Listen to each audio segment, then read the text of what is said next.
sistema internacional, ¿ya? Y también un poco de factores de conversión, múltiplos y submúltiplos, ¿ya?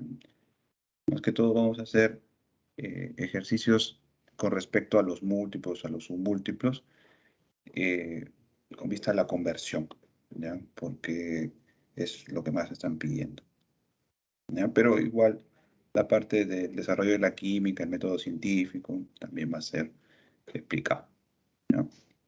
Entonces, eh, ahora mismo vamos a empezar con la clase, ¿sí?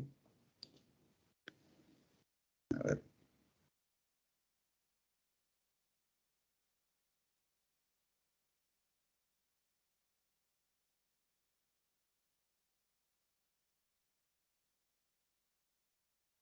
vamos a ver. No sé si ahí se ve lo que lo que intento compartir. O por ahí me confirma. ¿Se ve?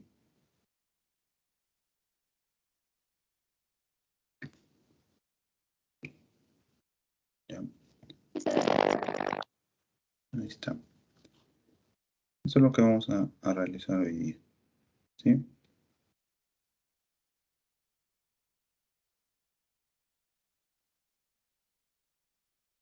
Bien. Ahí está el temario. La semana número 1. Esta sería la clase del día lunes, ¿no? Recuerden que estamos recuperando por los feriados que hubo, ¿ya? Entonces, este es más o menos los puntos que vamos a cubrir hoy día. La química, el método científico y magnitudes y unidades del sistema internacional, ¿ya? Entonces, bueno, antes que nada, darles la bienvenida a ustedes, los estudiantes de este nuevo ciclo, y esperemos que sepan aprovechar todo el conocimiento que se les va a brindar y las ayudas a través de las consultas académicas, ¿ya? Recuerden que estamos siempre prestos a absolver cualquier duda, a eliminar las dudas y que aprendan, ¿ya? Así que no tengan miedo de preguntar, ¿ya? Tengan la confianza suficiente como para que nosotros los profesores podamos absorber todas sus dudas y que quede lo más claro posible en la clase, ¿no? Bien, tenemos la química y sus ramas. Vamos a explicar un poquito sobre la ciencia química, ¿ya? La química es la ciencia que estudia las propiedades y los cambios que experimenta la materia. Bueno, hay varias ciencias que estudian la materia, no solamente la química. Podemos tener la física e incluso la biología, ¿no? Estudia la materia viva, en este caso la biología. Pero la física y la química se parecen bastante porque estudian la materia. En el caso específico de la química, nosotros nos preocupamos más por el cambio que ocurre a nivel estructural, a nivel atómico, a nivel interno en la materia. Cómo esta materia se puede transformar, cómo puede cambiar. Y también nos preocupa la interacción que tenga la materia con otras formas de materia y con la energía. O sea, la energía que puede provenir de la luz o puede provenir del calor. Estas interacciones de la materia con uno de estos tipos de energía también son objeto de estudio de la química. Que en general nosotros nos preocupamos por el estudio de la transformación. La química es la ciencia de la transformación, del estudio de esas nuevas cualidades, propiedades que originan los cambios, que dan lugar a cambios, ¿no? Ahora, como es una ciencia muy amplia, de verdad bastante amplia, entonces se ha visto de manera conveniente, tal vez, dividirla en varias ramas. Hemos designado 5 pilares básicos, los cuales nosotros vamos a dividir a la química, ¿ya? Ahora, eso no quiere decir que de repente algunas de estas ramas puedan relacionarse con las otras o que puedan subdividirse, ¿ya? Como son pilares centrales, recuerden que eh, pueden ser todavía explorables estos pilares, ¿no? No son los únicos, las únicas partes que tiene la química, ¿ya? Son las principales, digamos así, ¿ya? Tenemos en primera instancia la físico-química, y parece un juego de palabras, ¿no? Parece que se ha mezclado la física con la química. En realidad es eso, un poco, ¿ya? Porque la física nos ayuda a entender algunos procesos químicos. Por ejemplo, la velocidad de reacción. Si nosotros queremos medir la velocidad de una reacción química, que puede ser rápida o puede ser lenta, ese conocimiento de que es rápido o es lento la podemos obtener a través de las leyes físicas que estudian el movimiento, el cambio, la velocidad. Y esas leyes, la aplicación de esas leyes hacia una reacción química es parte del estudio de la físico-química, ¿ya? Porque utilizamos la teoría cinética, las leyes del movimiento, para poder estudiar un fenómeno químico, ¿ya? Pero no es el único, no es el único. También podemos utilizar la termodinámica para estudiar qué tanto calor absorbe o qué tanto calor genera una reacción química. Y todas las leyes termodinámicas, las leyes relacionadas con la energía, en este caso el calor, tienen un asidero físico muy profundo, ¿no? Seguramente en sus cursos de física van a llegar, en algún momento van a llevar la parte de termodinámica, el estudio del calor. Entonces ahí se van a dar cuenta que esa medición, ese cálculo del calor se puede aplicar a un proceso químico, en este caso una reacción, a una transformación química, ¿ya? Y esta parte, la termodinámica química, es parte de la fisicoquímica, ¿ya? Entonces, en este diagrama que vemos acá, es el diagrama clásico, perdón, el diagrama clásico de la transición de los reactivos hacia los productos. Los reactivos están hasta este lado izquierdo, que son representados por estas dos letras A y B. El estado de transición que está acá, es el estado de máxima energía, ¿sí? Y luego baja hacia los productos. En este caso serían C y D. Entonces, a partir de los reactivos se gana energía. Esa energía que ganan los reactivos al hacer colisiones efectivas se llama la energía de activación, ¿no? Generan el estado de transición que luego libera energía, en este caso libera la energía y genera los productos, ¿sí? Entonces, esa energía liberada y esa energía ganada tienen relación con particularidades termodinámicas asociados a una transformación química, una reacción química, ¿ya? Entonces, estos son parte del estudio de la fisicoquímica, ¿ya? Los cambios de estado, las transformaciones de los estados de agregación en la materia también son parte del estudio de la fisicoquímica, porque sabrán ustedes, y eso lo vamos a ver más adelante cuando hagamos directamente el estudio de la materia, se van a dar cuenta que cualquier transformación física, desde un sólido a un líquido a un gas, de un gas a un plasma, etc., es el mismo compuesto, la misma sustancia, pero con diferente estado. Y los cambios de estado representan cambios físicos, pero la materia sigue conservando su composición, ¿ya? Entonces ahí se aplican todos los fenómenos físicos habidos en una transformación eh, química, por ejemplo, ¿ya? Entonces todo eso es estudiado por la fisicoquímica. Para la química analítica, esto es un poco más fácil de entender porque la química analítica analiza los componentes de la materia, analiza la composición. Si yo quiero saber qué es lo que tiene esa materia, entonces aplico un método analítico, que es parte del estudio de la química analítica, ¿ya? Algo muy fácil de ver es el análisis de hierro en sangre. Quiero saber si una persona está anémica o no está anémica. Hago un análisis de hierro. Si el análisis de hierro arroja de que la persona tiene muy baja cantidad de hierro, entonces quiere decir que necesito un suplemento de hierro o que está anémica. Pero como yo sé eso, pues tengo que primero implementar un método que me determine el hierro en la sangre. ¿Dónde está el hierro en la sangre? ¿Está en todas las composiciones de la sangre? No, está en la hemoglobina. Entonces tengo que separar de todos los componentes de la hemoglobina, de todos los componentes de la sangre, perdón, la hemoglobina y de ahí saco el hierro. Todo ese proceso de separación, de determinación de la composición es estudiado por la química analítica. ¿Ya? Entonces la química analítica tiene dos vertientes, dos partes importantes. Primero, quiero saber qué es lo que tiene.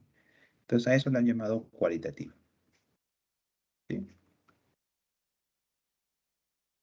La cualitativa me indica qué es lo que tiene, ¿no? Pero no me dice cuánto de eso hay.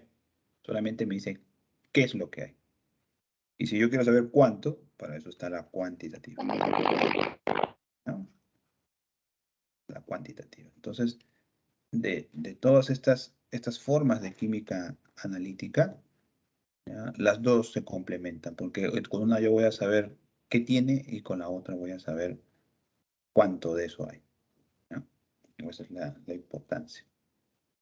Entonces, en un análisis de sangre que te pide un médico, lo que hace el técnico es sacarte una muestra de sangre y determinar no solamente la hemoglobina, sino de repente también el grado de insulina, el grado de triglicéridos, el colesterol, etcétera, ¿no? Ahora, alejándonos un poco de la parte biológica, podemos también ver aquí en esta última fotografía el análisis que se hace con espectros de emisión o en este caso de absorción. Este es un aparatito que se conoce como espectrógrafo de absorción atómica. ¿Ya? Esto se utiliza bastante para determinar cantidades muy, pero muy pequeñas de metales en soluciones o incluso en partes del cuerpo, como por ejemplo las palmas de las manos. Cuando una persona se ha disparado un, un arma, los rastros de plomo o de algunos otros tipos de metales salen en estos tipos de análisis, a pesar de que la persona se haya podido lavar la mano, porque todavía ha sido absorbido por la piel y podemos encontrar, aunque en muy pequeñas cantidades, esos metales. ¿Ya? Y esto se logra a través de un análisis de absorción atómica, ¿no?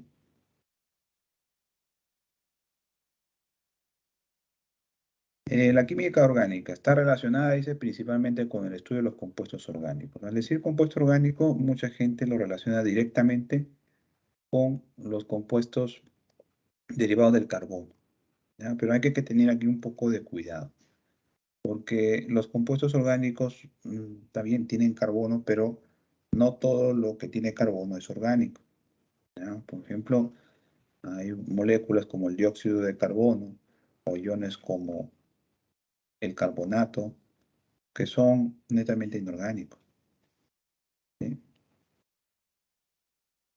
Entonces, no podemos decir que todo lo que tiene carbono es orgánico, ni todo lo que tiene elementos organógenos es orgánico, ¿ya? Yo sé que los elementos organógenos, carbono, hidrógeno, oxígeno, nitrógeno, fósforo, azufre, selenio, teluro, incluso algunos metales como el potasio, el magnesio, el sodio, etcétera, etcétera, etcétera. Todos ellos están presentes en los seres vivos, plantas, animales, bacterias, amebas, lo que sea. Están presentes. Entonces, históricamente se creía pues, que solamente podíamos encontrar a los compuestos orgánicos en la materia viva. Por eso dice la palabra órgano, orgánica, ¿ya? Lo podía extraer de un ser vivo, de un órgano de un ser vivo. Pero hoy en día ya eso no es necesariamente así. Yo puedes obtener compuestos orgánicos en el laboratorio sin necesidad de tocar ningún animal ni ninguna planta. Incluso la mayoría de compuestos orgánicos que salen publicados en las revistas como la Chemical Organic Letters o la Real Sociedad Química Española, salen compuestos orgánicos en el laboratorio, o sea, de los 1000 o 2000 que salen por semana, eh, el 90% es hecho en un laboratorio, o incluso hasta el 95%. Muy pocos son extraídos de una fuente animal o vegetal. ¿Ya? Pero la consideración histórica prevalece, ¿no? ¿Ya? Prevalece. Pues acá han puesto el ejemplo de la vitamina C. Claro que en la vitamina C encontramos elementos organógenos, mira, por ejemplo, el carbono, el oxígeno, el hidrógeno, sí, ¿no? Entonces, esta es una estructura netamente orgánica, es innegable, pero no podemos decir que todo lo que tiene carbono es orgánico. Ya hemos visto que por acá hay algunas moléculas, iones, incluso eh, como el ácido cianhídrico o el cianuro de hidrógeno, tienen elementos organógenos, pero no son orgánicos, son inorgánicos. ¿Ya? Entonces, ¿quién estudia estos otros? Pues la prima hermana de la orgánica, la inorgánica. ¿Ya? Entonces, normalmente la inorgánica podemos achacarle a todos los otros elementos, ¿no?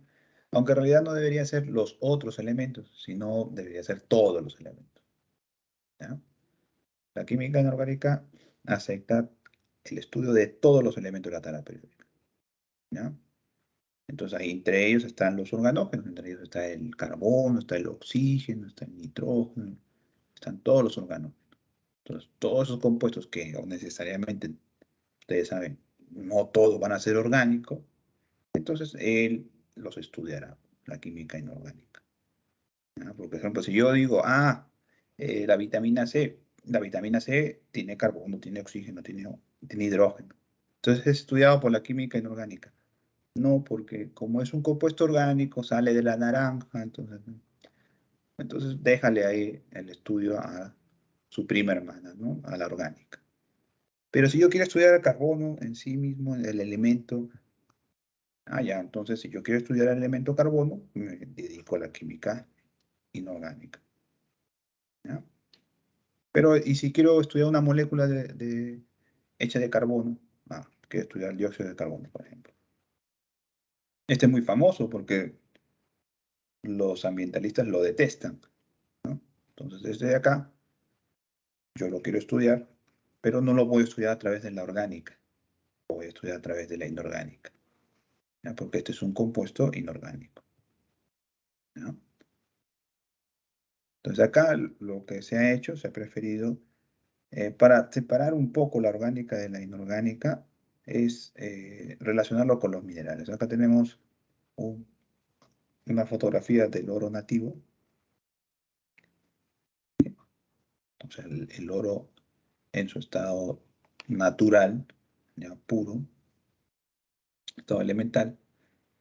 Y creo que la fotografía de abajo corresponde a una amatista, ¿no? Un aluminosilicato, ¿sí? Entonces, los minerales en su totalidad son estudiados principalmente por la inorgánica. Pero eso no quita de que existan minerales orgánicos, ¿no? Sí pueden existir, ¿ya? Pero como estamos en generalidades primero, vamos a decir que la mayoría de minerales son inorgánicos, son de origen inorgánico y también de origen natural, porque si no son, si son hechos por el hombre, no son minerales. Y la última rama es la mezcla de la bioquímica, ¿no? La mezcla de la biología con la química. O sea, esto quiere decir que va a estudiar a las reacciones químicas o a los procesos químicos que ocurren dentro de un ser vivo, dentro de un animal, ¿no? Una planta.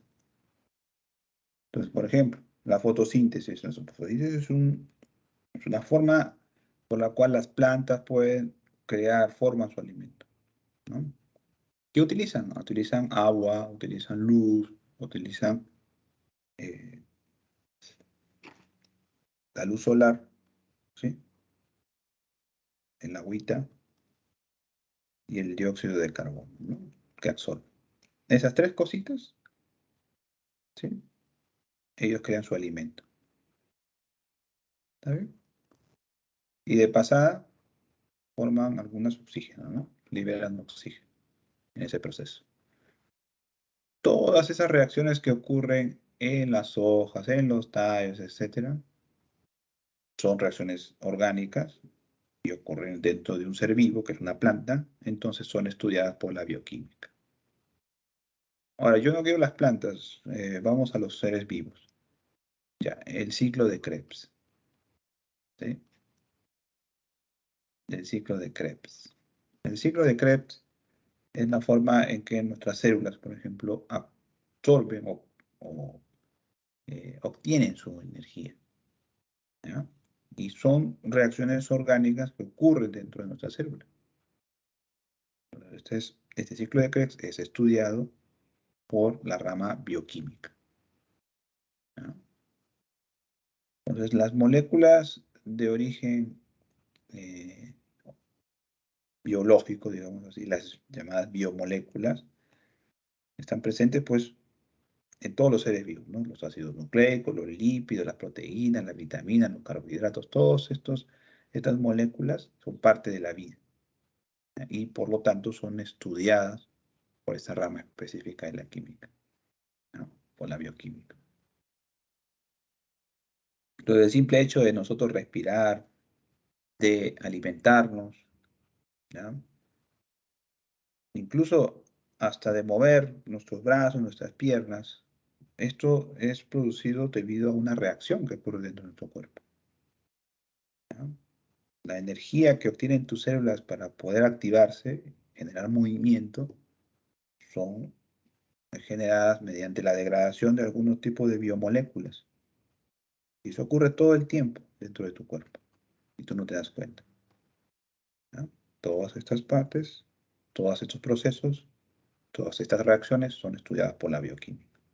Entonces ya completamos los 5 pilares principales de la química, ¿no? Pero eso no quiere decir que eh, sean los únicos, ¿no? Puede darse el caso de que la bioquímica se restrinja al estudio de algunas moléculas eh, inorgánicas específicas necesarias para que se den ciertas reacciones en nuestro cuerpo, ¿sí? O que se restrinja de repente al estudio de procesos cinéticos o termodinámicos dentro de nuestro cuerpo. Saber cuánta energía está generando nuestras células o cuánta energía necesitan las células de nuestros músculos para poder levantar una cierta cantidad de peso o la velocidad en que se da una reacción dentro de nuestro cuerpo. Entonces tendría relación con la físico-química, ¿sí? Entonces, ¿ves? Se pueden relacionar la físico-química relacionada con la bioquímica, la bioquímica relacionada con la inorgánica, ¿no? Entonces, se pueden dar relaciones entre ellas. Por eso son los 5 principales pilares, ¿no? Bien, el método científico, ¿sí? Hasta aquí, ¿estamos bien? ¿Hay alguna duda? ¿Algo? Hasta esta parte. ¿Dudas? ¿Algo, muchachos? ¿Nada? ¿Seguro que queda todo claro? Ya, a ver. Me han dicho que está todo claro, ¿ah? Ya,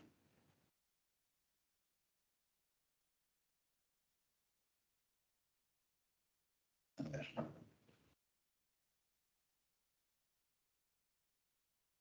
Ah, justo acá, con de esto quería hablar, del método científico, ¿no? Acá en el método científico, vamos a ponerlo grande, acá, ya, sí, a ver, ya, este de acá. Entonces, cualquier cosa que quiera llamarse ciencia, muchachos, tiene que tener o pasar por este procedimiento. O sea, el conocimiento que aporta esa ciencia tiene que partir de la observación de algún fenómeno. Y este fenómeno no necesariamente es un fenómeno natural que ocurre pues, en la naturaleza, fenómeno ambiental, sino también puede ser un fenómeno social. ¿Ya? Eh, las ciencias sociales también basan su conocimiento en la observación de algún fenómeno, del comportamiento, por ejemplo, de los seres humanos, tanto solos como en sociedad, o incluso el comportamiento de sociedades relacionadas con otras, con animales, con ambientes, etc. ¿No? Entonces, no es una cosa estricta para las ciencias, eh, digamos, naturales o las ciencias exactas. Eso es para cualquier cosa que quiera llamarse ciencia. ¿Ya? Entonces, partimos por la observación. Queremos observar lo que ocurre en nuestro alrededor, un fenómeno. Entonces, luego de la observación, nosotros nos podemos dar cuenta de que está sucediendo eh, algún fenómeno bajo ciertas circunstancias. Entonces, tú generalmente podrías decir, yo me doy cuenta de que amanece mojado la calle, generalmente en los días que hace mucho frío, ¿no? Un día que, mira, ya estamos primavera y no parece primavera, ¿no? Acá en Lima, parece invierno. Y por lo visto esta situación no va a cambiar por lo menos hasta enero o hasta febrero, ¿no? Pero así está. Entonces hace frío. Nosotros nos damos cuenta de que ha hecho mucho frío en la noche porque cuando observamos la calle nos damos cuenta de que está mojado. Ha habido lluvia, ¿no? Ha caído la garupa. Ajá. Entonces, de ver tanto eso, tú puedes concluir, ah, ya. Yo puedo decir entonces de esa observación, partiendo de esa observación, de que la lluvia solamente se presenta porque las nubes, al enfriarse, se condensa el agua. Se enfría el agua que está en vapor y se precipita, o sea, llueve. ¿No? Esa es tu primera conclusión de la observación que tú has tenido. Has observado todos los días de fríos y te has dado cuenta que eso ocurre. Ahora, pero esa primera conclusión a la cual tú has llegado a través de la observación no es suficiente como para que tú digas que eso va a ocurrir toda la vida. Entonces, tú tienes que hacer un desarrollo experimental, tienes que probar que esa hipótesis es verdadera. Tienes que reunir una cantidad de datos suficiente como para decir categóricamente que sí, siempre que hace frío va a llover. Entonces, reuniendo toda esa cantidad de información a través del desarrollo experimental, tú puedes decir que tu hipótesis es correcta o no es correcta. ¿Sí? Y luego de eso haces una evaluación del resultado experimental. Ah, lo que yo he reunido de información de todas las regiones del Perú, me he dado cuenta de que siempre cuando hace frío llueve. Y no solamente eso, también a veces se congela el agua y graniza. Entonces, has obtenido un nuevo conocimiento, has obtenido una nueva conclusión. ¿Por qué? Porque has evaluado los resultados que has visto. ¿No? Porque esa hipótesis que tú tenías al principio solamente constataba de que llovía, pero luego te diste cuenta que en otras regiones del Perú no necesariamente ocurría eso, sino también a veces cae nieve o cae granizo. ¿Sí? Entonces, a través de esa evaluación de resultados, tú puedes reevaluar tu hipótesis, puedes generar una nueva hipótesis. ¿Sí? Y si concuerda con lo que tú habías planeado inicialmente, entonces ya puedes tener o una teoría o una ley, ¿sí? Según qué tanto aporte tenga esa observación, ese conocimiento que hayas tú eh, experimentado, hayas probado, ¿no? Entonces, generalmente uno llega a conclusiones específicas sobre algo, ¿no? Y le decimos, ay, bueno, esta es una teoría, ¿no? La teoría pues trata a veces más de lo específico que de lo general. Entonces podemos decir, ya, esto funciona así de esta manera siempre cuando hace frío, llueve, ¿no? O podemos decir, tal vez esa es una ley, porque como siempre cuando llueve, hace frío, entonces esto va a pasar toda la vida, aquí en la Tierra y allá en Marte. Entonces, mira lo que has creado. Has creado una ley. Esta ley no solamente sirve para acá la Tierra, sirve para cualquier lado, aparentemente. Tú vas a Marte, o si alguien puede ir a Marte y decir, pues también cuando hace frío, también llueve acá. Alguien podría decir eso. Si alguien se va a otro planeta, también hace frío, llueve. Entonces también se cumple. Esa es una ley, porque es lo más general, ocurre en cualquier lado, ¿sí? Entonces la ley te predice algo, te va a decir lo que va a suceder después. Porque si tú dices, ahorita hace frío, entonces más tarde va a llover, tú dices. ¿Cómo sabes? Porque esa es la ley, pues siempre pasa. ¿Ya? Ahora, ¿y cómo llueve? ¿Por qué tú dices que llueve? A ver, explícame cómo es que llueve. Pues porque como hace frío, la nube que está cargadita, el vapor de agua se enfría y cuando el agua que está en vapor se enfría, pasa al estado líquido y el líquido pues chorrea acá por gravedad. Pero ¿quién te dice eso? ¿La ley? No, la ley solamente te dijo, oye, si hace frío, más tarde va a llover. ¿Cómo? No sé, eso pregúntale a la teoría. Ya, la teoría te dice, sí, va a ocurrir esto porque como el agua se enfría, se condensa y pasa, luego la gravedad cae el agua. Ahí está la teoría. Entonces, tanto ley como teoría se complementan, si te das cuenta. ¿Ya? ¿Y eso para qué sirve? Una persona pregunta, ¿y para qué sirve esto? La aplicación. Puedes aplicar alguna de estas teorías o leyes para hacer un desarrollo científico, o sea, crear más conocimiento a partir de eso, o solucionar un problema en una sociedad, una aplicación tecnológica, por ejemplo. ¿No? Entonces, de repente, podrías, no sé, pues manipular el clima en ciertas zonas donde nunca llueve y pues mejorar ahí la agricultura haciendo que llueva, ¿no? Estoy poniéndome ya muy loco, ¿no? Esto es un supuesto. Puede pasar eso. ¿Ah? Pero en esto básicamente consiste el desarrollo experimental, ¿no? El desarrollo de la ciencia, ¿no? O sea, la ciencia a veces no es directamente para solucionar un problema, a veces es simplemente para tener un conocimiento que sirva como base a otro nuevo o a una aplicación, ¿sí? La aplicación pues ya vendrá posterior a veces al descubrimiento. No necesariamente lo que tú descubras hoy como teoría, como ley, va a servir para una aplicación directa, ¿no? Pero sí puede servir a alguien como un apoyo para crear un nuevo conocimiento que tal vez ese sí sirva para un desarrollo tecnológico, ¿no? O para solucionar un problema muy importante, ¿no?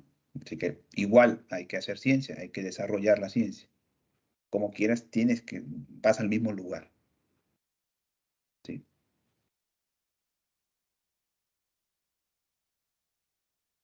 Bien, y ya dejando de lado eso, vamos a la parte de magnitudes y unidades básicas del sistema internacional.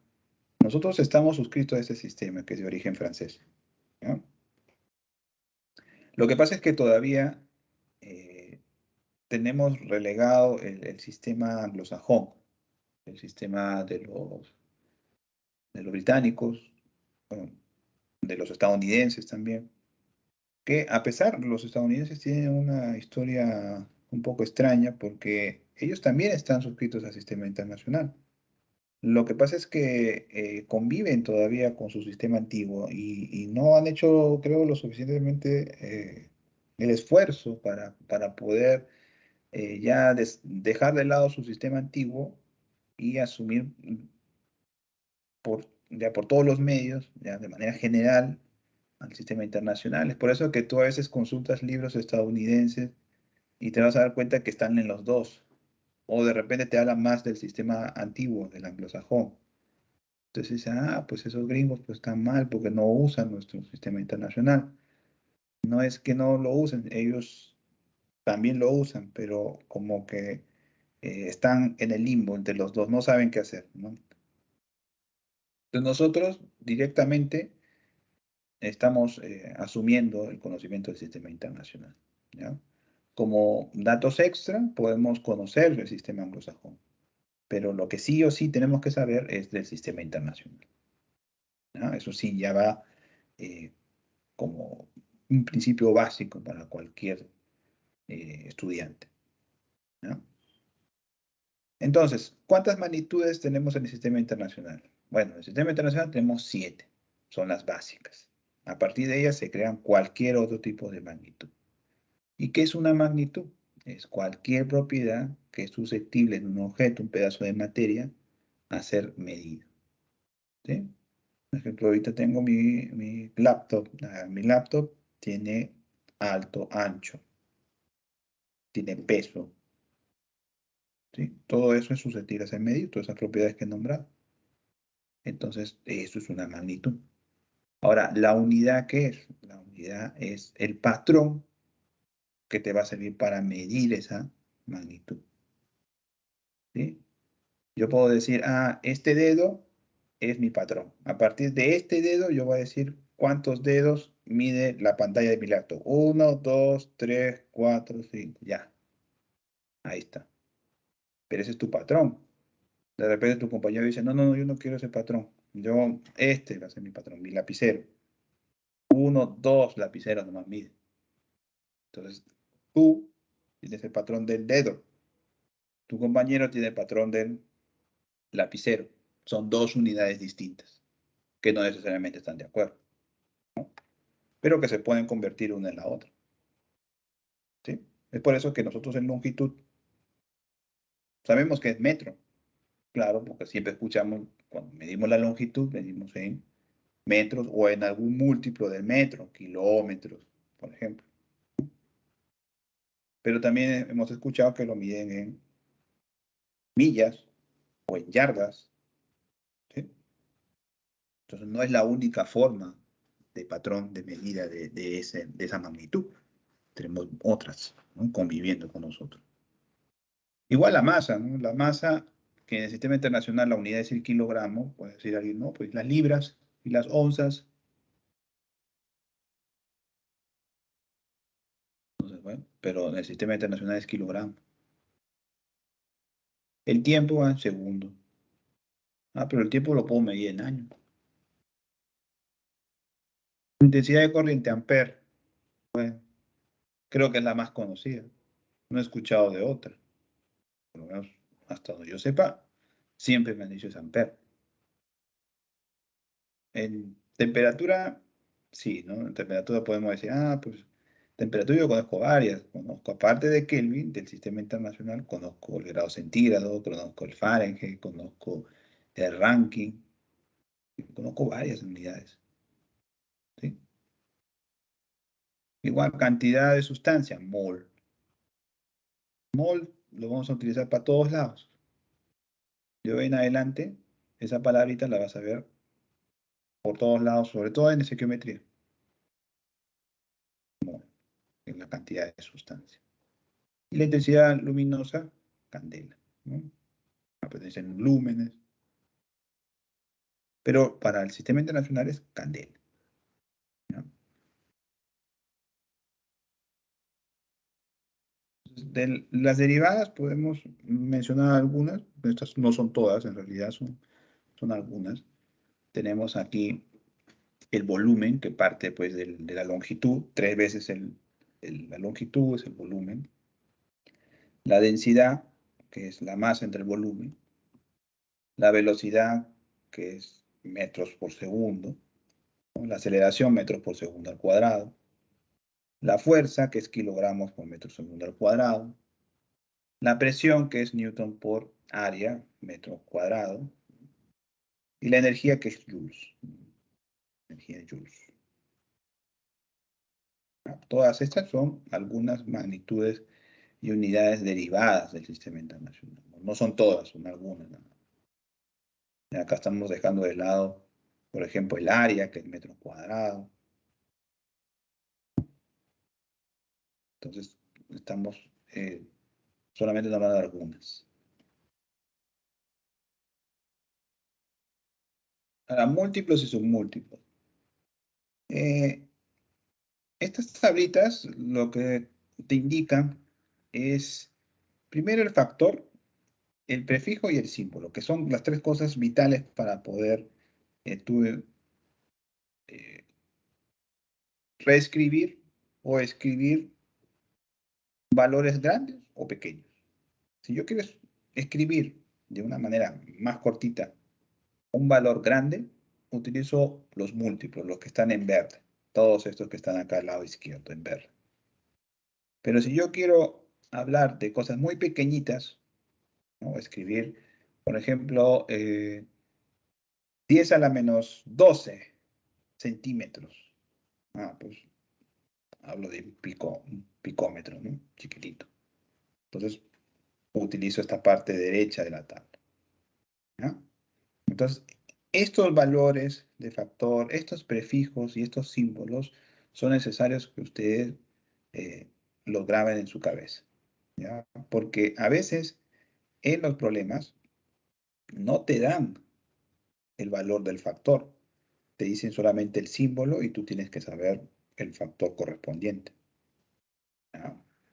Y lo que sí te puede ayudar un poco, ¿no? Es que si te das cuenta en los múltiplos, los símbolos son en mayúscula en su mayoría, ¿no? Bueno, hasta mega, porque ya kilo es con minúscula, para no confundirlo con Kelvin. Hecto es en minúscula también, y deca también es en minúscula. Pero eso sí, todos los submúltiplos son en minúscula, ¿sí? Todos, desde deci hasta yocto, todos son en minúscula. ¿Ya? Entonces, de alguna manera eso te puede ayudar a recordar, ¿ya? Pero igual es necesario que practiques, ¿ya? Si no sabes esta tablita, pues viéndola, practicándola, escribiéndola varias veces te puede ayudar a eso. ¿Ya? Conversiones, el factor de conversión. ¿Para qué me sirve el factor de conversión? Para transformar entre las unidades que tenemos distintas, ¿no? Entonces, siempre el factor de conversión tiene que ser igual a la unidad. Siempre. Entonces, este factor, ¿ya? Que parece una fracción, siempre es igual a la unidad. Siempre. Entonces, lo que quiero es la parte que va en el numerador. ¿Sí? El numerador, la parte que yo quiero, a lo que quiero llegar. Y la parte que tengo es la unidad que tengo para transformar. Esto va en el denominador. ¿Ya? Entonces, ¿esto cómo se traduce? A ver. Quiero convertir 3,8 kilogramos a miligramos. ¿Ya? Entonces, ¿cómo se interpreta esto? ¿Ya? Primero, quiero buscar lo que yo quiero. ¿Qué es lo que quiero? Quiero miligramos. ¿Ya?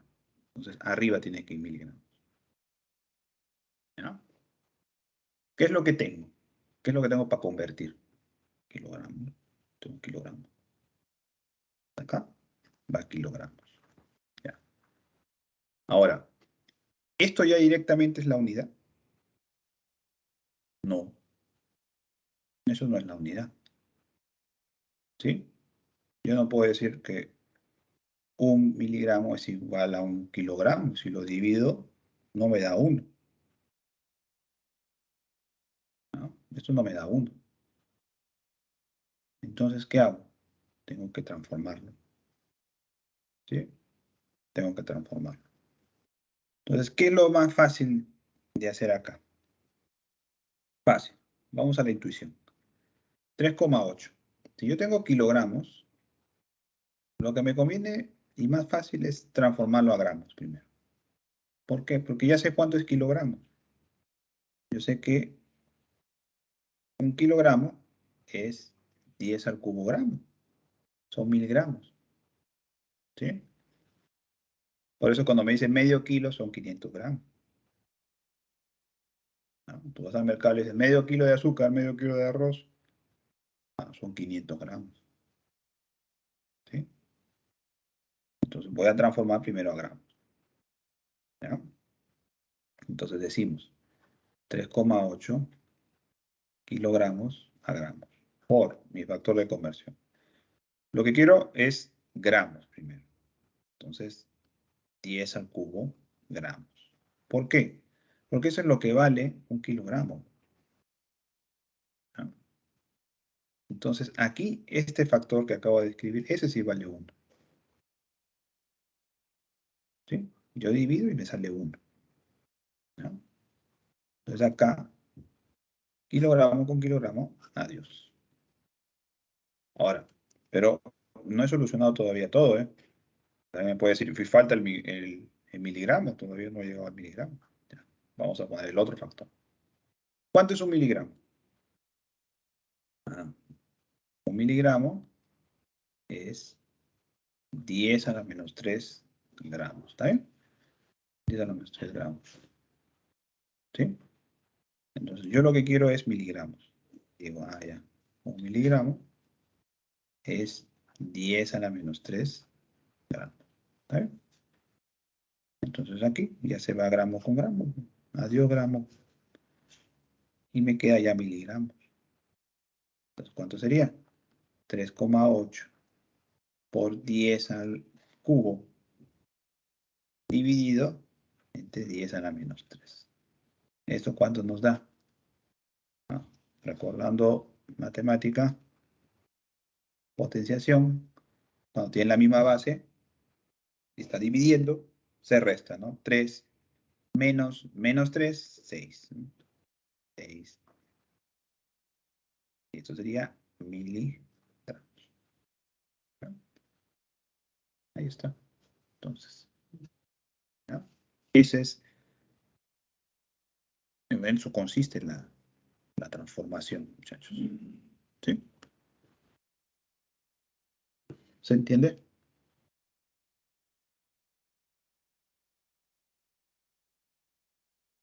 A ver, ¿se entendió, muchachos? Profesor, una duda. ¿Siempre Sí. se respondería de esa manera o en algunos casos se tendría que hacer la multiplicación? ¿Y cómo? No te comprendo. ¿En qué caso la multiplicación? Digamos de 3,8 por 10 elevado a 6. No, siempre este factor, cuando está expresado, esta es la notación científica, ahorita lo voy a explicar. Siempre es Ok, así, siempre se expresa así. ¿No? Siempre se expresa así. Ahora, yo puedo escribir este número de corrido, pero si te das cuenta sería un número tremendo, ¿no? Lo vamos a escribir. ¿Ya? Sería 3,8 por 10 a la 6. ¿Sí? Entonces sería 3,800,0,0,0. ¿Sí? O sea, es un número bastante grande. ¿Ya? Este número es lo mismo que esto. ¿Ya? Entonces, para eso vamos a ver ahorita a ver, lo que es la notación científica, ¿ya? A ver, ¿dónde estoy?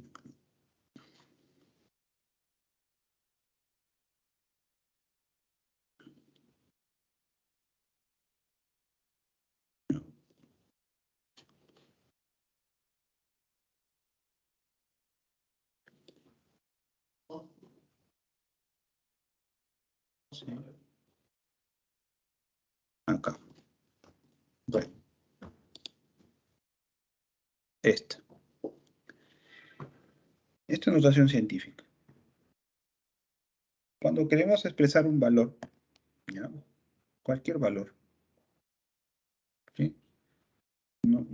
Nosotros necesitamos a veces comprimir el número, ¿ya? Para facilitar el cálculo, ¿ya? De cantidades muy pequeñas o muy grandes. Entonces, ¿qué es lo que se hace? Normalmente transformamos a un valor que esté entre 1 y 10. Ahora, este valor de n puede ser 1, ¿sí? Puede ser 2, 3, hasta 9,9999 infinito, ¿sí? Pero nunca puede ser 10. Solamente puede estar dentro de estos valores. O sea, puede ser 1, mayor que 1, pero menor que 10. ¿Sí? Parece un trabalengua, ¿no? Puede ser 1, mayor que 1, pero menor que 10. ¿Ya? O sea, nunca vas a encontrar algo expresado en notación científica como 10 por 10 a la 3. Esto no es notación científica. Pero sí puedo encontrar un 9,999 por 10 a la 3. Esto sí es notación científica. Porque el 9,999 no es 10, es menor que 10. ¿Ya? Aunque alguien puede decir, pues en sentido práctico eso es 10, pues, ¿no? Lo que me está contando aquí es 9,999, prácticamente todo el mundo lo redondea, pero no, en sentido estricto no es 10, es menor que 10. Redondear es otra cosa, es otro concepto. ¿Ya? No estamos utilizando todavía el concepto de redondeo acá. ¿Ya? Ahora, luego vemos el exponente de 10, que es un número que está entre 0 y el infinito. Puede ser positivo o negativo, cualquiera. ¿Ya? Pero es un valor entero. ¿Ya? Entonces, ese siempre va a ir acompañando a tu potencia. Siempre. Entonces, ¿cuál es el chiste de la notación científica? Bueno, fácil. Transformar un número, grande o pequeño, a una expresión un poco más compacta. ¿Ya? Que siempre lleve una potencia de 10. ¿Ya? Entonces, por ejemplo, acá. Tengo estos dos valores. Uno es un valor grande, 5600, un valor grande. Y el otro es un valor pequeño, 0,0056. El primero de ellos es un valor mayor que 1, ¿no? Mucho mayor que 1. Y en el segundo caso es mucho menor que 1. O sea, ninguno cumple los requisitos para que sea notación científica. Porque el primero, este de acá, se pasó de 1. Recuerda que puede ser 1 mayor que 1, pero menor que 10. Y este ya se pasó de 10. Y en el caso número 2, tenemos que sea 1 mayor que 1, pero menor que 10. Pero este es menor que 1. Entonces, los dos necesitan un reacomodo. ¿Cómo reacomodamos eso? ¿De dónde sacamos eso? Bueno, las comas, ¿sí? Las comas decimales. ¿Dónde está la coma decimal acá? Entonces tú puedes decir, la coma decimal, ¿sí?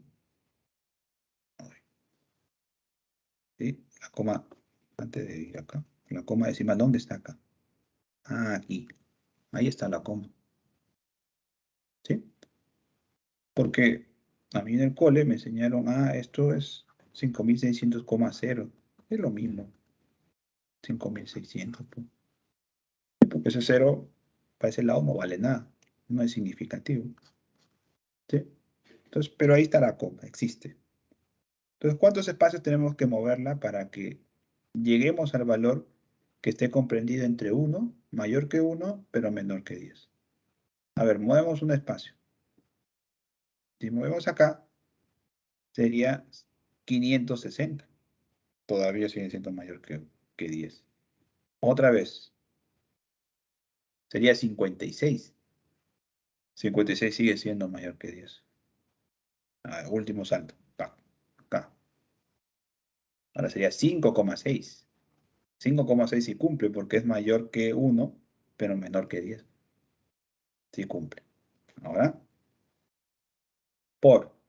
Siempre va a ir eso. Siempre. La potencia de 10. Por 10. Ahora, ¿de dónde saco el exponente?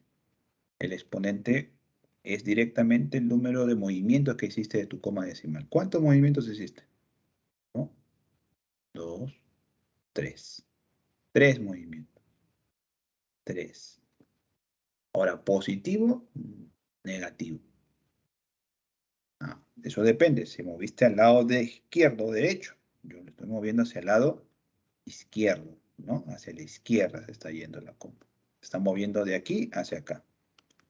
Hacia la izquierda. Entonces, a la izquierda es positivo. Siempre. Entonces queda así, como ves acá. Ahora el profesor, y si hubiese sido que la coma se movía a la derecha, así se mueve a la derecha es negativo, es al contrario. ¿Ya? Como en este caso, mira. Acá la coma está aquí. 0,0056.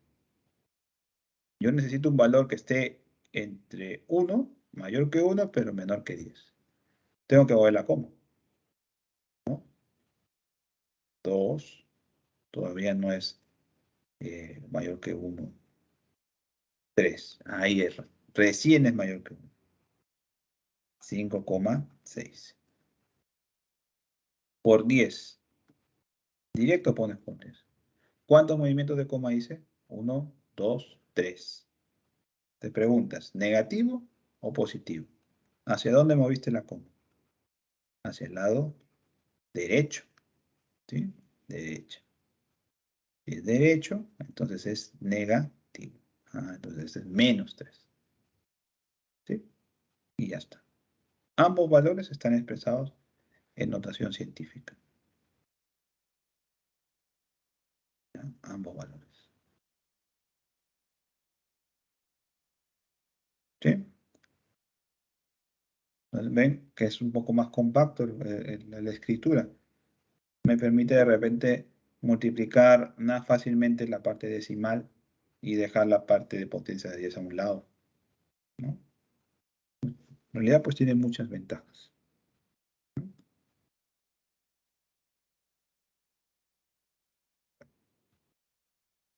Las escalas de temperatura. A ver, con respecto a las escalas. Tenemos varios tipos de escalas. Las escalas relativas, que hemos conocido también en los Fahrenheit, los Celsius, y las escalas absolutas, que son Kelvin y Rankine. Lo importante de aquí, para ustedes, es saber convertir en algunas de estas escalas, ¿no? ¿Y por qué son diferentes? Son diferentes porque utilizan diferente tipo de patrones, ¿sí? Diferentes puntos de referencia, ¿ya? Pero eso no quita de que yo pueda convertir los Celsius en Kelvin, los Fahrenheit en Kelvin o los Celsius en Rankine, ¿ya? Mediante sistemas de conversión, ¿ya?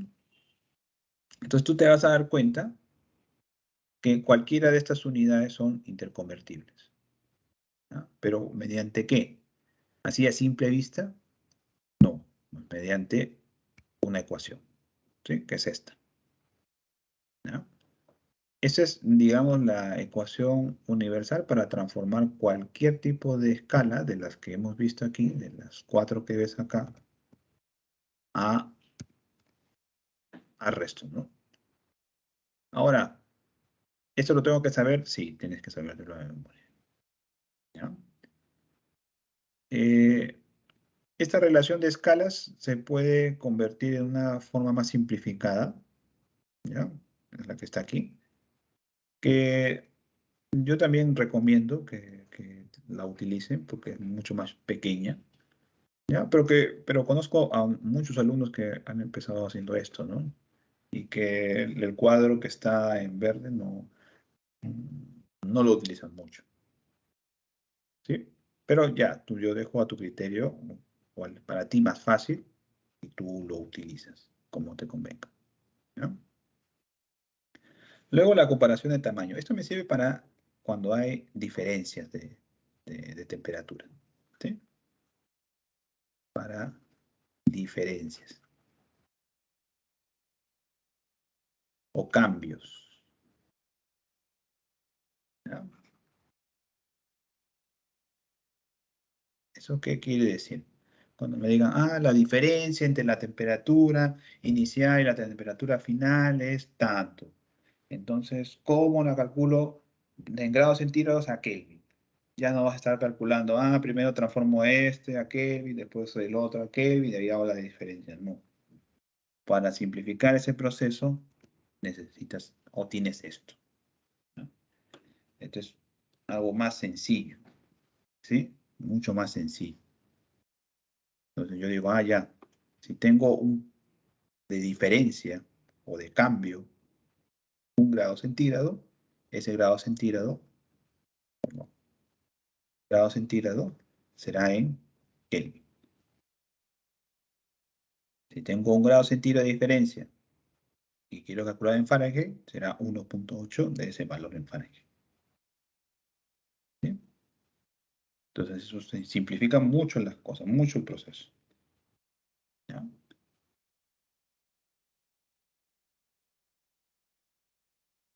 Entonces vamos a ver aquí un ejemplito, ¿ya? Vamos a ver un ejemplito.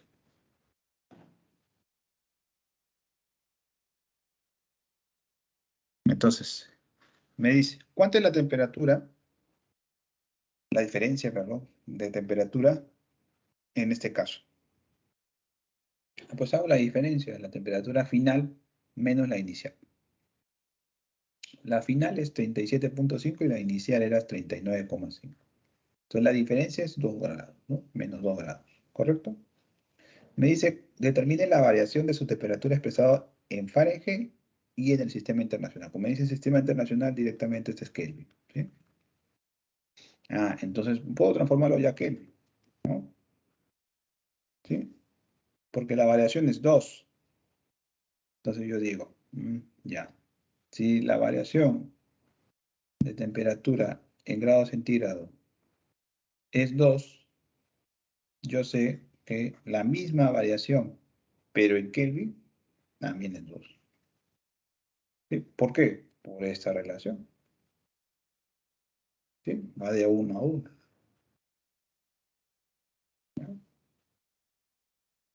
2 Kelvin. Ya tengo la variación en Kelvin. Pero también me están preguntando en Fahrenheit.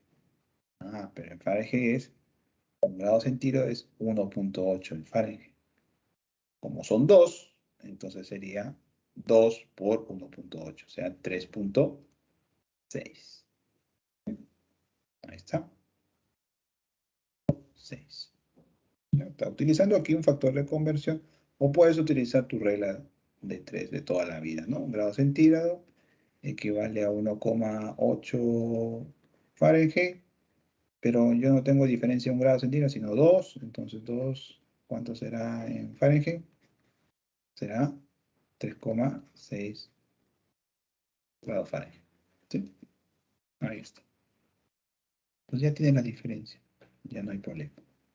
¿Sí?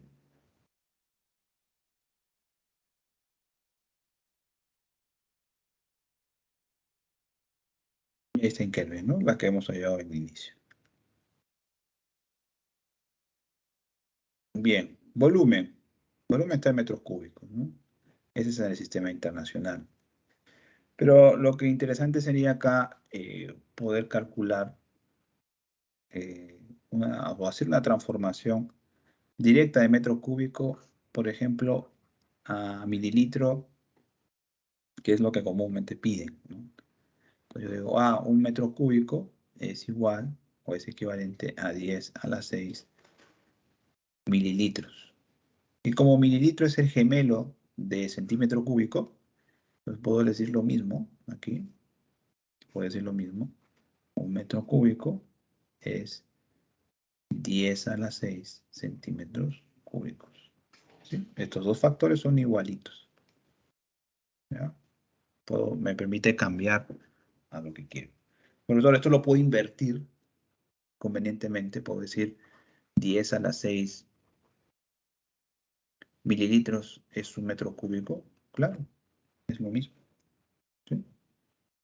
Entonces esto también lo puedes invertir. Puedes decir 10⁻⁶ centímetros cúbicos es 1 m³. Entonces, esta es la versatilidad que tiene el factor de conversión. Le puedes dar vuelta, no pasa nada. Sigue conservando lo mismo. ¿Ya?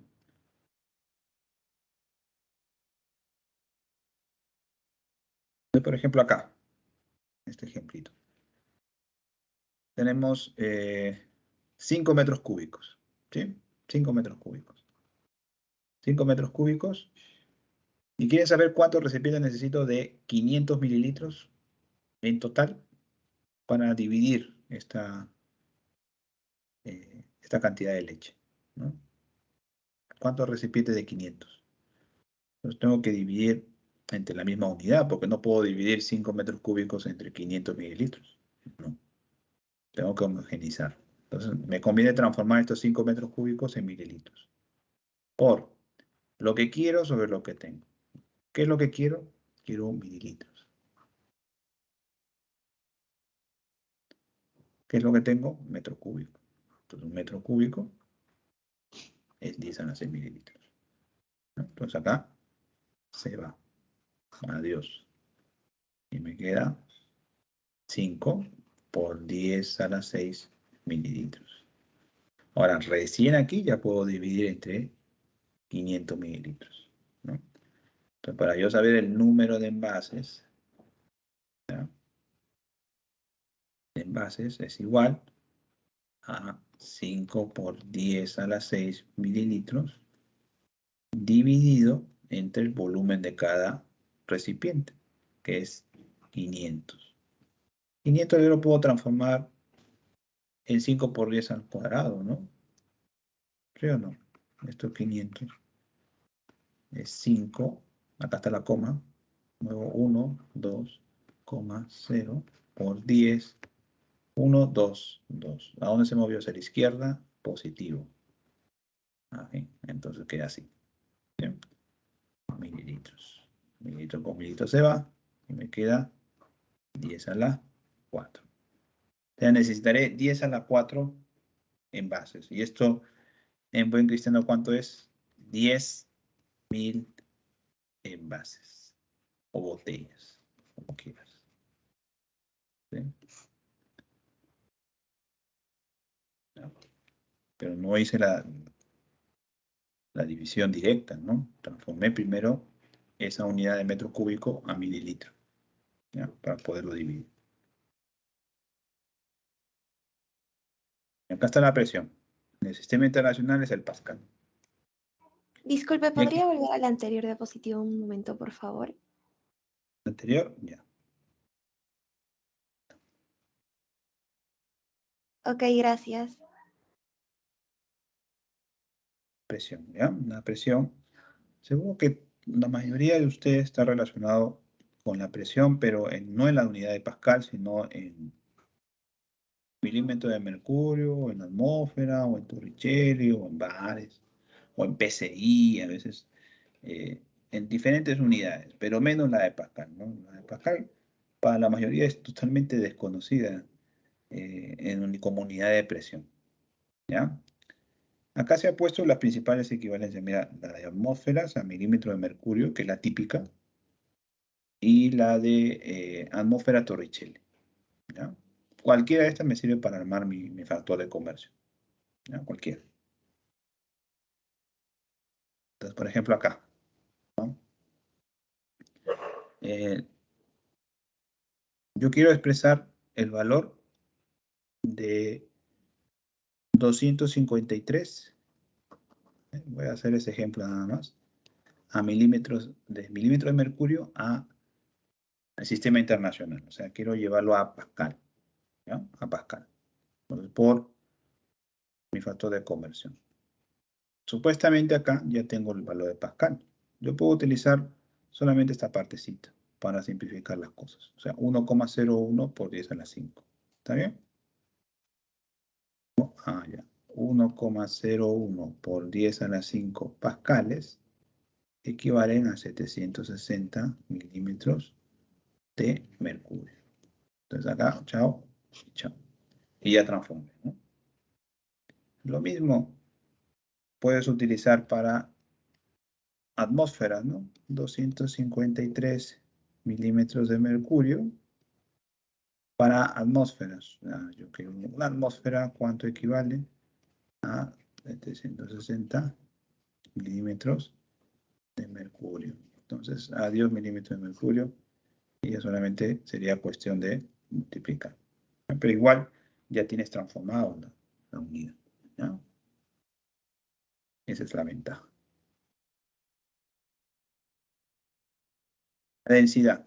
La densidad para líquidos o sólidos se expresa en gramos por mililitro centímetro cúbico. En el caso de gases, se estila utilizar más el valor en gramos por litro. En gases, solamente para gases. Así que ustedes se van a dar cuenta que es una gran diferencia y a veces eso me permite diferenciar qué tipo en qué estado de agregación tengo en la sustancia. Yo veo indirectamente, ahí está, dicen gramos por litros, directamente ya sé que eso es un gas. ¿Sí? Está bien. Pero en el sistema internacional no está en ninguno de esos dos. Está en kilogramos por metro cúbico, independientemente del estado, sea sólido, líquido, gas. No interesa. Siempre está en kilogramos por metro cúbico. ¿Ya? A ver, un último ejemplito. ¿Ya? En este tipo de ejemplo, lo que se quiere es demostrar que esa roca, al ponerla en agua, va a desplazar un cierto volumen de líquido. Se va a dar cuenta que va a aumentar el líquido.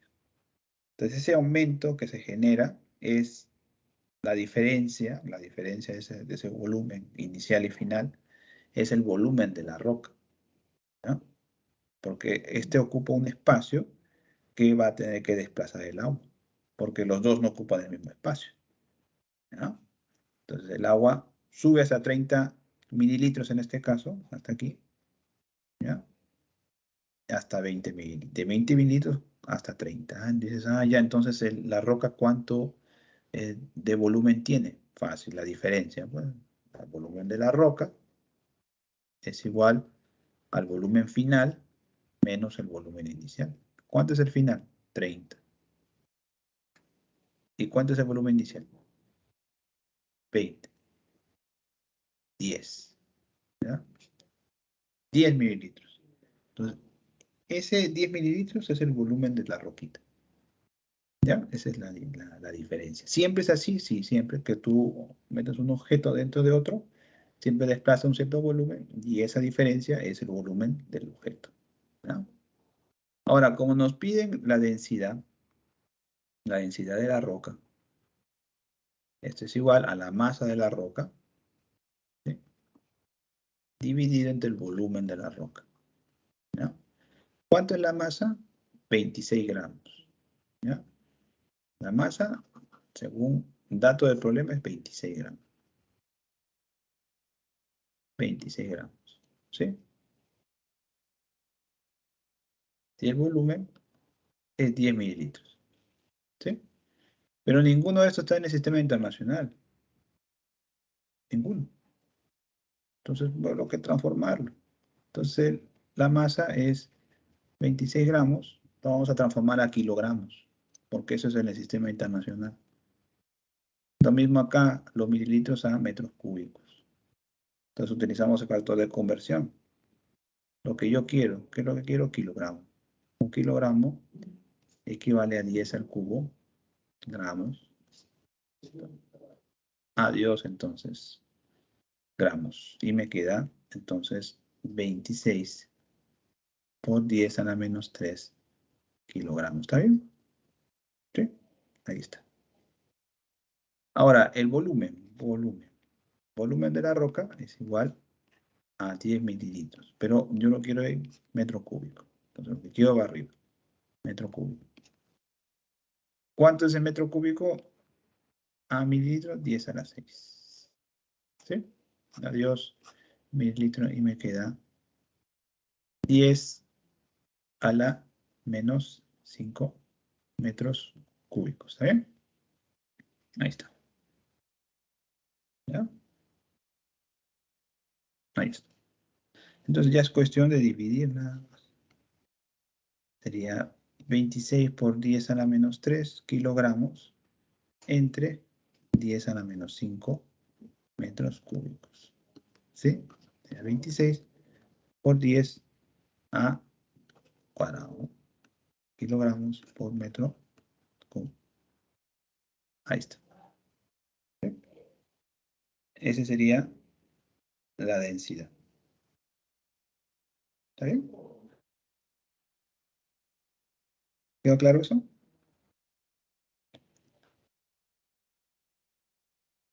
Ahí está.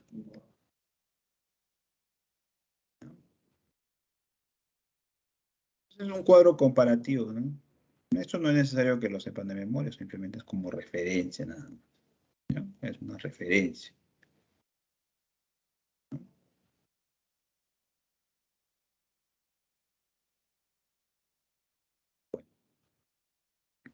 ¿Estamos bien? ¿Hay alguna duda por acá? Nada. Ya, entonces, a ver.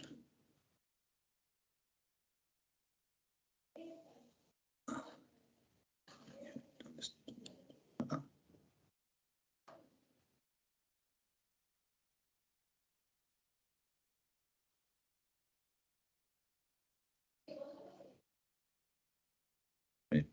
He abierto otra ventana.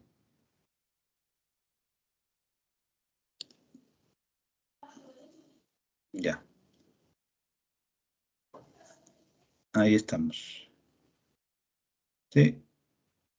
A ver, ejercicio 1. ¿Ya? Ese es el ejercicio sobre el señor Becquerel.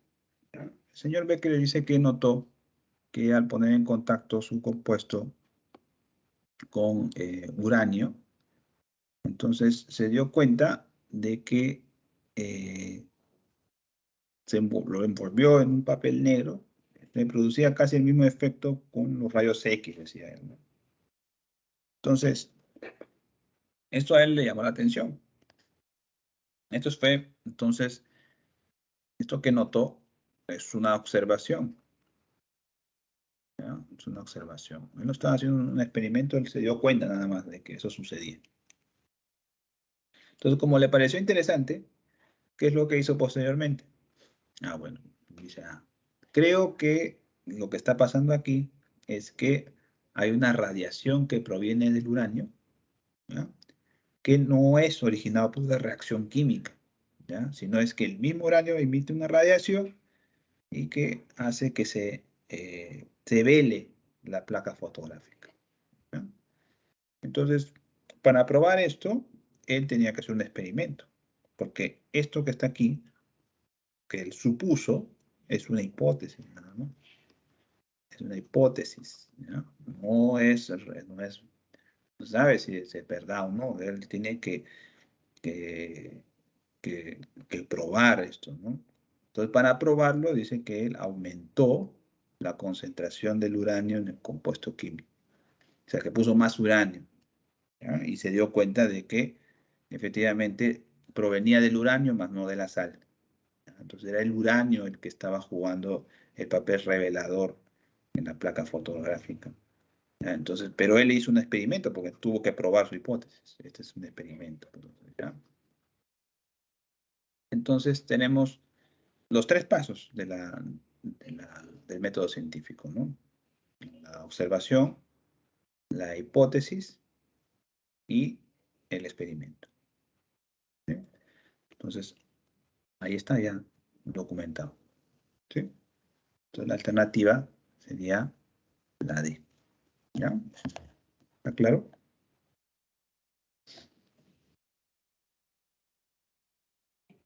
Ahora acá. Eh, sobre la rama de la química y el tema de estudio. A ver, tenemos aquí la química orgánica, la fisicoquímica, la química analítica, la bioquímica y la inorgánica. Estas cinco, ¿ya? Son los pilares principales de la química. Y aquí están los objetos de estudio. Conversión de grafito a diamante, el estudio de la salicina, la determinación de cromo en el suelo, intoxicación por fuga de monóxido de carbono, carbonato de calcio en caparazones de crustáceos, ¿ya? Entonces, si nosotros nos damos cuenta de la relación que hay entre estas ramas y estos temas de estudio, al toque nos damos cuenta de que, por ejemplo, la bioquímica tiene relación con la intoxicación por fuga de monóxido, ¿no? Porque la, la intoxicación se produce dentro de un ser vivo, ¿ya? Porque la hemoglobina, ¿sí? hemoglobina, que tiene sus centros de hierro divalente, se une al monóxido de carbono. Y todo esto tiene un nombre, se llama la carboxihemoglobina. ¿Ya? Esto es lo que produce la intoxicación en cualquier ser vivo. ¿Ya? Entonces, esto ocurre en una serie de reacciones bioquímicas en el cuerpo. ¿Ya? Luego, el carbonato de calcio, dice en caparazones de crustáceos. El carbonato de calcio es un compuesto inorgánico. Pero el carbonato de calcio, a pesar de que está dentro de un ser vivo, algunos pueden pensar, sí, es un compuesto inorgánico, ¿ya? A pesar de que viene de un ser vivo, ¿ya? De un crustáceo, de un cangrejo, por ejemplo, una lapa, un chorito, no sé. Sí, es un compuesto inorgánico. Entonces, es estudiado por la química inorgánica, ¿ya? La determinación de cromo en suelo, eso es la analítica, indudablemente, ¿sí? Estudio de la salicina. La salicina proviene del sauce. Entonces, ese compuesto es orgánico, ¿ya? Y lo estudia la química orgánica.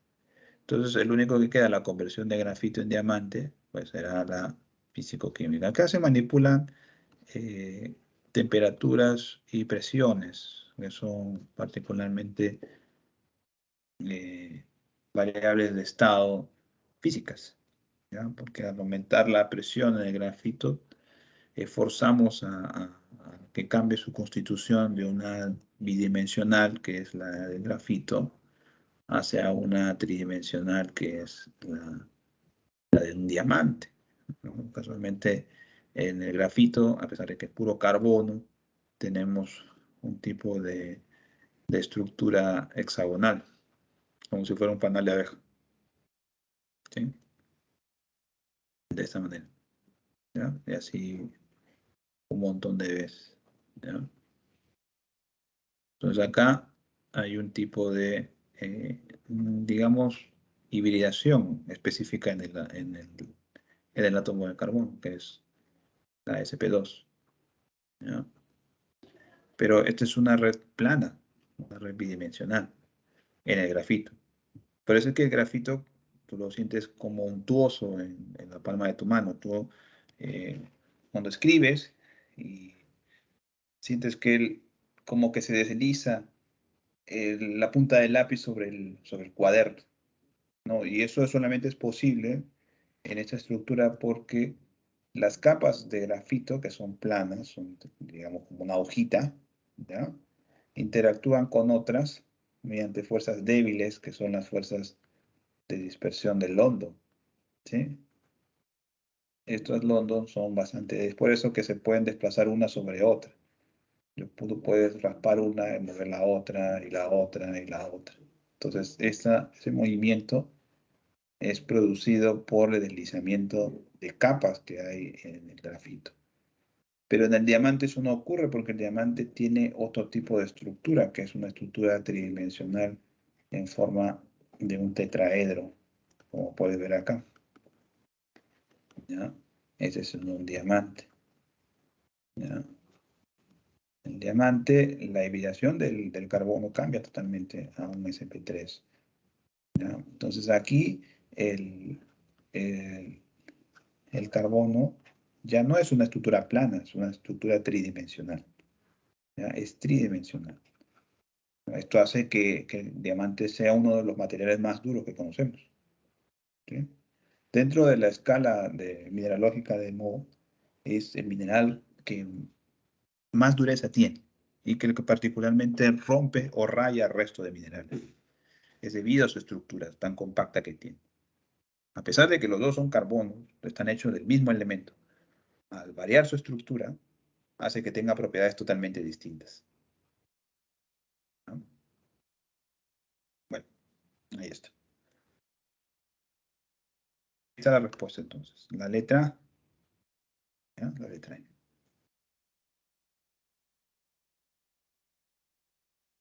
Listo.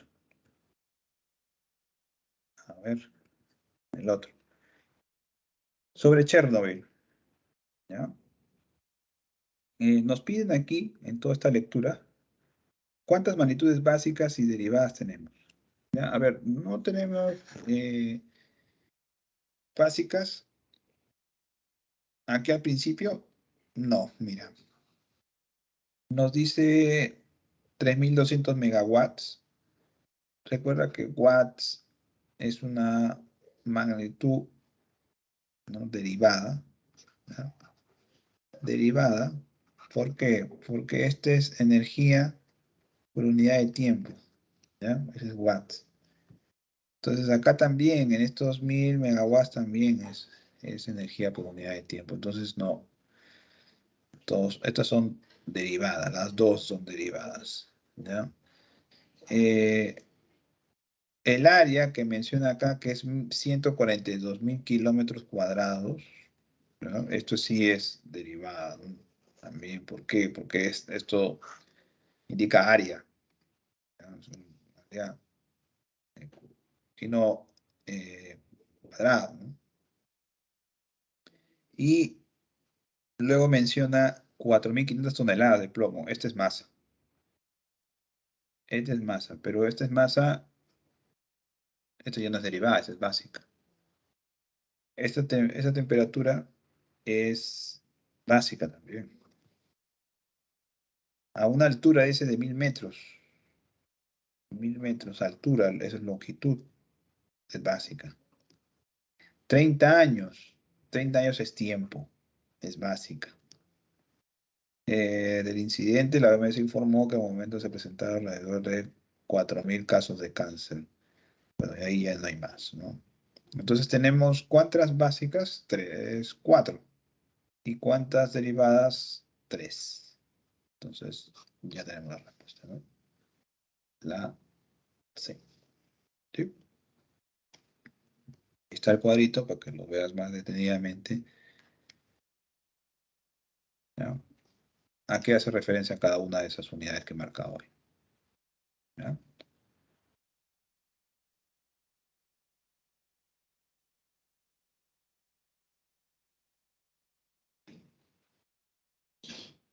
Bien. La número 4 nos dice,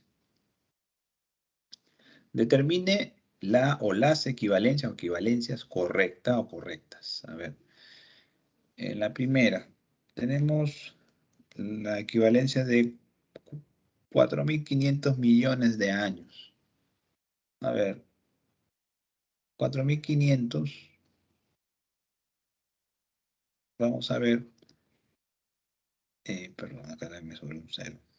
Sí. Uy, ¿dónde está el borrador?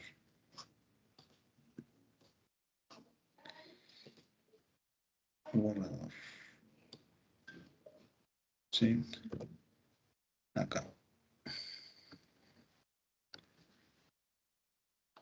4.500. ¿Ya? Este 4.500 millones, entonces sería millones. 1, 2, 3, 4, 5, 6. Ese es millones. Este es de años. Mira todo lo que me demora en escribir este número. ¿Sí? Entonces eso lo podemos simplificar. ¿Ya? ¿Dónde está la coma decimal? Ah, profesor, acá está la coma. Mira, aquí. Acá. Tenemos que moverla hasta ubicar un número que esté, sea 1, mayor que 1, pero menor que 10.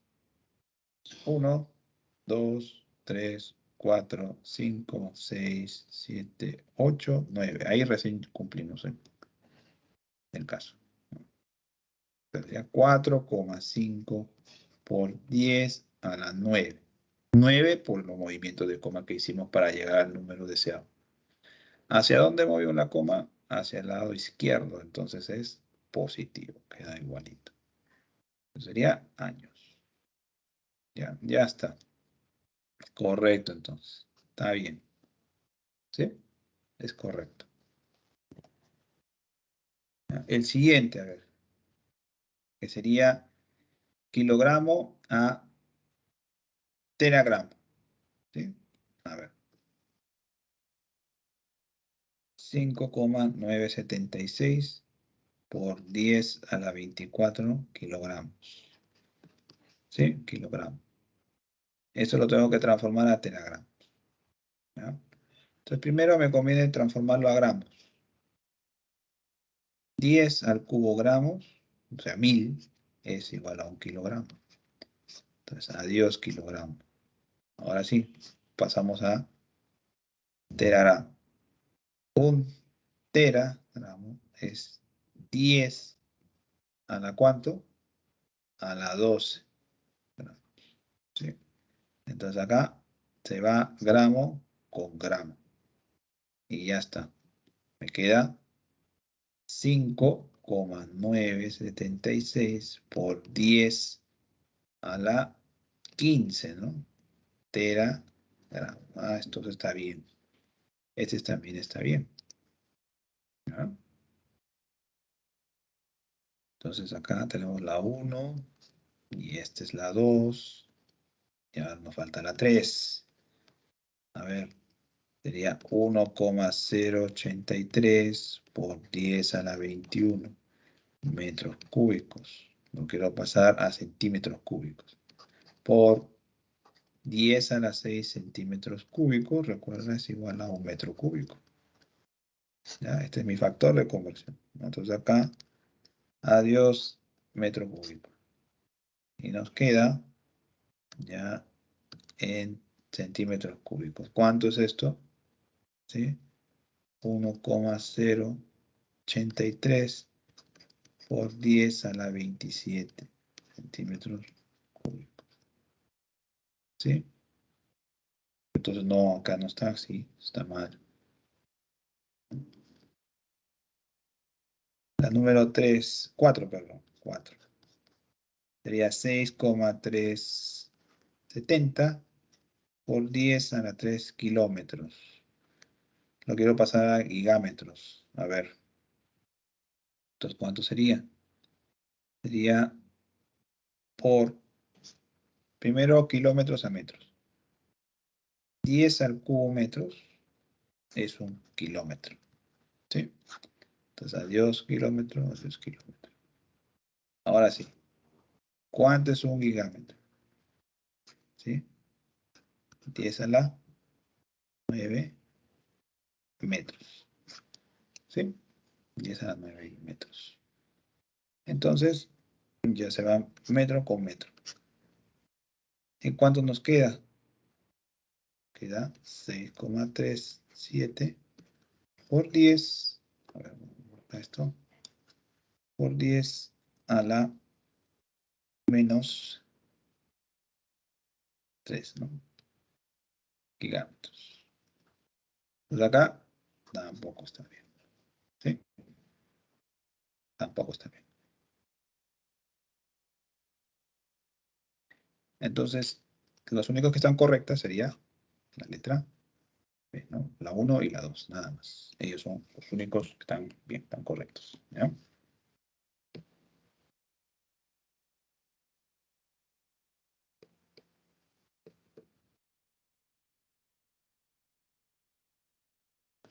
La quinta, a ver, nos pide cuáles son las proposiciones correctas.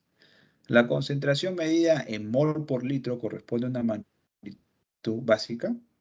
Si hubiese sido solamente mol, sí sería básica, pero como es mol por litro, no. Incorrecta. ¿Ya?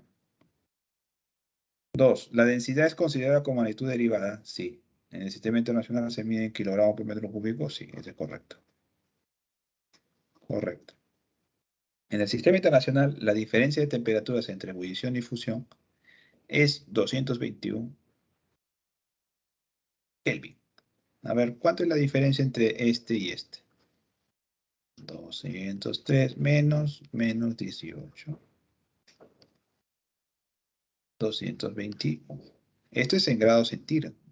Pero recuerda que la diferencia en un grado centígrado es la misma que en un Kelvin. ¿Sí? Entonces, si acá son 221, acá también será 221 Kelvin. ¿Sí? Entonces está bien. Correcto.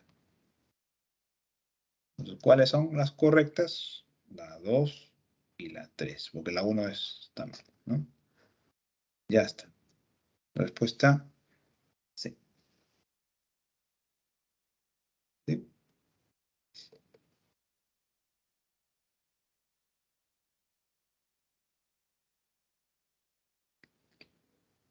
Siguiente. Pregunta 6. Tenemos este gráfico. ¿Sí?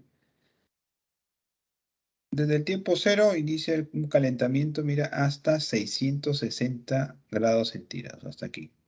¿No? Entonces nos pregunta, en las unidades del sistema internacional, la temperatura de fundición es 933 Kelvin. Pero si tú te das cuenta, aquí en el texto te está diciendo que la temperatura de fundición es 660. Necesito transformar esos 660 grados centígrados en Kelvin. Le sumo 273. ¿Sí?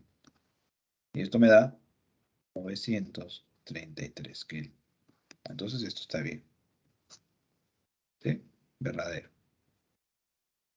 2. El proceso de recocido durante 120 minutos se realiza a una temperatura de 716 Fahrenheit.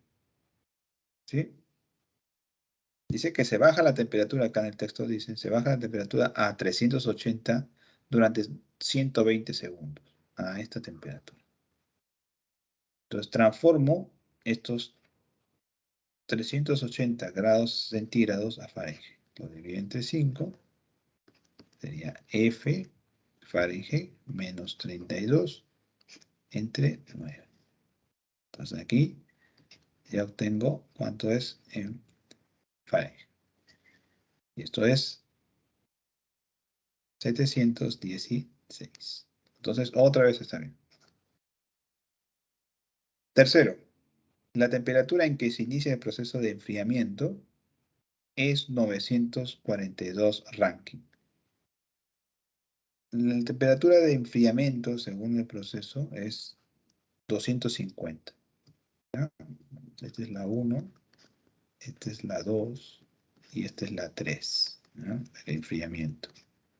Es 250 grados centígrados. Esto lo divide entre 5, lo tengo que transformar a Rankine. R menos 492 sobre 9. ¿Sí? Y me da Rankine. Uy, me da lo mismo. ¿Sí? 942 Rankine. Perdón. Eso está bien, ¿no? Está bien. Entonces las tres proposiciones están correctas. Ni hablar. Entonces, la respuesta es la A. ¿Sí? Respuesta A de avión. ¿Ya? Ahí está. ¿Ya? Facilito.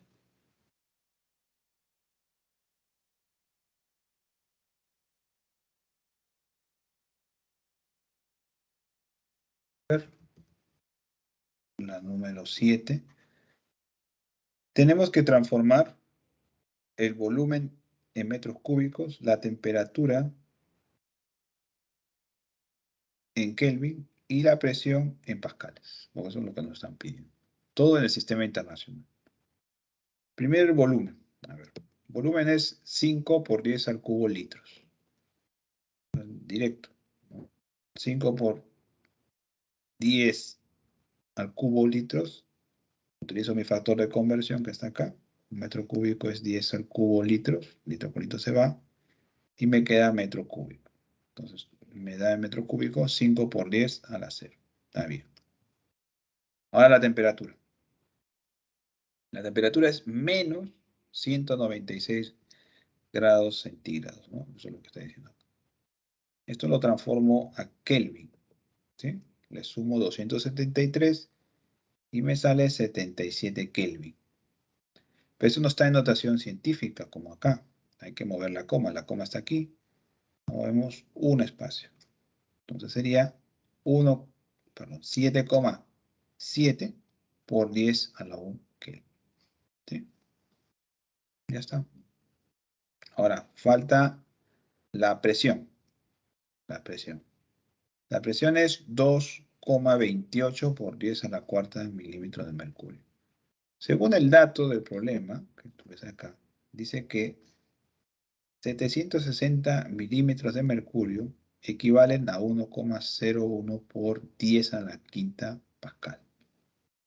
Pues acá yo ya puedo armar mi factor de conversión, porque si yo tengo una presión de 2,28 por 10 a la 4 milímetros de mercurio, yo necesito en mi factor de conversión arriba lo que yo quiero, que sería el pascal, 1,01 por 10 a la 5 pascal. Y abajo los milímetros de mercurio, que serían 760. Todo esto es mi factor de conversión. Entonces acá se va, chao, milímetros de mercurio, chao, milímetros de mercurio. ¿Sí? Y me daría el valor de ¿quién? De la presión. ¿Sí? El valor de la presión, acá es 3,03 por 10 a la menos 3 por 10 a la menos 9 sería 3,03 por 10 a la 6 pascales. ¿Sí? Ya transformadito. ¿Ya? Entonces ese es el valor de la presión. Entonces acá, vamos a revelar aquí el cálculo. Aquí está. ¿Sí? Ahí está. ¿Ya? Entonces lo único que hemos hecho es chao. ¿Sí? Listo. Ahora ya está todo en notación científica. Ya podemos buscar la clave, ¿no? Que sería clave. Sencillo. ¿Ya?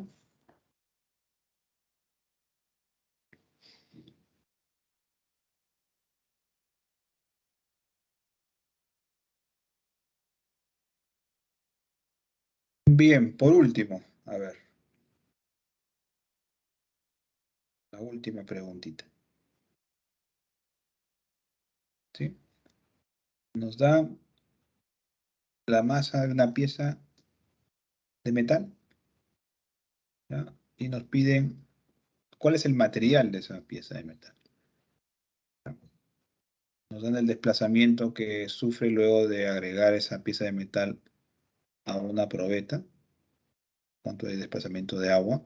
Pero si te das cuenta, no podemos hacer el cálculo directo porque el primer volumen está en litros y el segundo está en mililitros. Pues habría que hacer una homogeneización ahí de los valores. ¿Ya? Entonces, el primer paso que tienes que seguir es transformar los miligramos a kilogramos. ¿Ya? ¿Por qué a kilogramos? Porque la densidad que nos dan está en kilogramos. ¿Ya? Entonces transformamos a kilogramos. Ahí está. Primero a gramos, un miligramo es 10 a la menos 3 gramos, chao miligramos. Y luego a kilogramo, un kilogramo es 10 al cubo gramo, gramo se va. ¿Sí? Chao. Nos queda 1,326 por 10 a la 1 kilogramo. Eso está bien.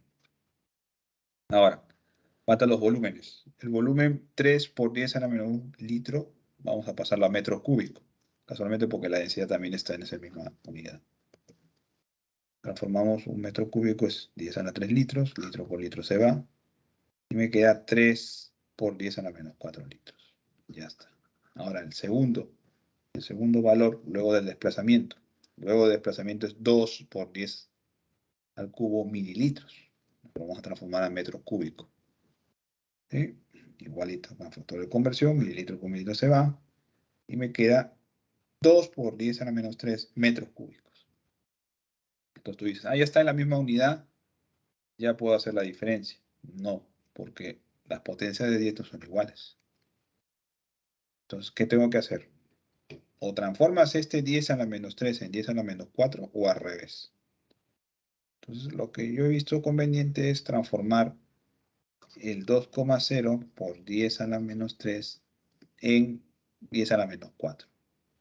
Céntrate en ese 10 a la menos 3. Lo quiero transformar en 10 a la menos 4. Pues digo, qué fácil. Pues. Lo multiplico por 10 a la menos 1. ¿Sí? Y si multiplico, acá divido para que no pase nada, ¿no? ¿Está bien? Entonces será 2,0 por 10 a la menos 4. Todo esto dividido entre 10 a la menos 1. ¿Está bien? Este es 2. 2 entre 10 a la menos 1 es 1 entre 10. Y acá sería 10 a la menos 4. ¿Cuánto es 2 entre 1 entre 10? 20. ¿No? 20 por 10 a la menos 4. Ah, ya. Ahí está, pues. 20 por 10 a la menos 4 es. Entonces yo pongo 20 por 10 a la menos 4 metros cúbicos. Ahora sí ya puedo restar. ¿Ya? Y resto. 20 menos 3, 17 por 10 a la menos 4. ¿Ya? Entonces ya tengo el volumen en metro cúbico, tengo la masa en kilogramos, me falta calcular la densidad nada más. La densidad es 1,326 por 10 a la 1 kilogramos dividido entre 17 por 10 a la menos 4. Si tú haces el cálculo, te sale 0,078 por 10 a la 5. Este valor no lo vas a encontrar en la tabla. Ah, porque no está en notación científica, profesor. Lo transformamos entonces. Transformo en la notación científica. Ahí está. Mueves la coma decimal, 1, 2 espacios. Entonces ya 7,8 por 10 a la menos 2. Como lo viste hacia la derecha, es negativo. Entonces por eso es menos 2. Por 10 a la 5, te queda 7,8 por 10 al cubo. Esta densidad sí está en la tabla. ¿A cuál corresponde? 7,8 por 10 al cubo corresponde a plomo. Entonces el metal que se había sumergido ahí no era otro que el plomo. ¿Ya? Por lo menos preliminarmente sabemos que es plomo. ¿Ya? Sabemos que es plomo. ¿Ya? Pero ahí está. Entonces la respuesta sería la A. Plomo. Aquí está. Plomo. ¿Ya?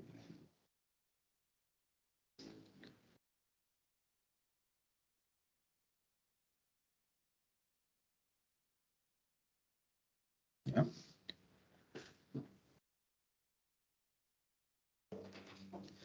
¿Queda claro, muchachos?